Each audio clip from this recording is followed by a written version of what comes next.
La société française est marquée par la fugacité de la communication. C'est ce qui rend cette société un peu hermétique aux gens qui arrivent de l'extérieur.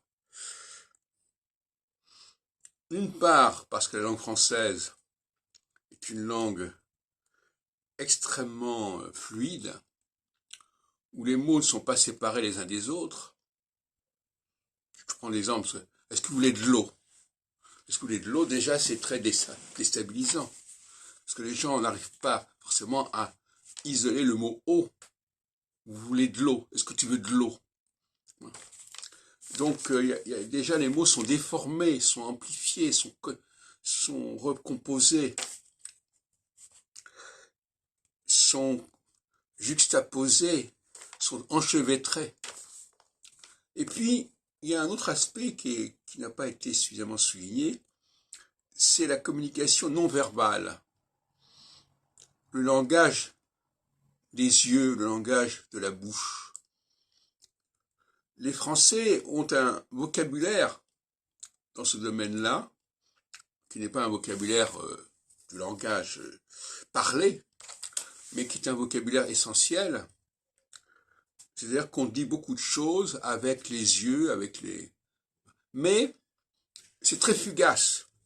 Un sourire, ça peut prendre un quart de seconde. C'est le Augenblick des Allemands. C'est-à-dire que il y a des signaux qui sont difficiles à capter au niveau visuel, au niveau des expressions.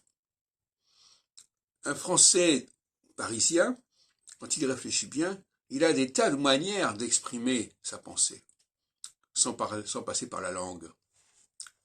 Un froncement de sourcils, on ouvre les yeux, on ferme les yeux, on tend le nez, enfin, on tord la bouche, etc.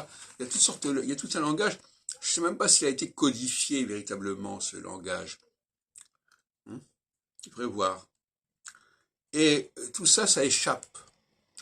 Et je ne suis pas certain de ce que je dis, mais je pense que dans beaucoup d'autres cultures, et notamment dans d'autres races, les moyens d'exprimer comme ça extrêmement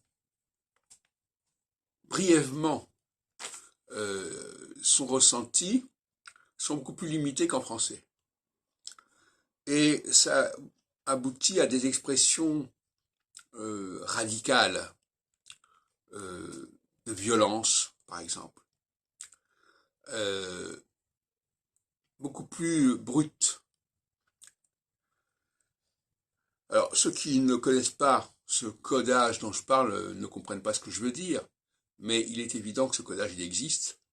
Je ne vais pas vous en faire une démonstration, mais je pense notamment au langage des yeux, au langage de la bouche, au langage du nez, au hochement de la tête. Tout ça fait partie d'une communication que l'enfant peut acquérir très rapidement avant même d'apprendre à parler le français.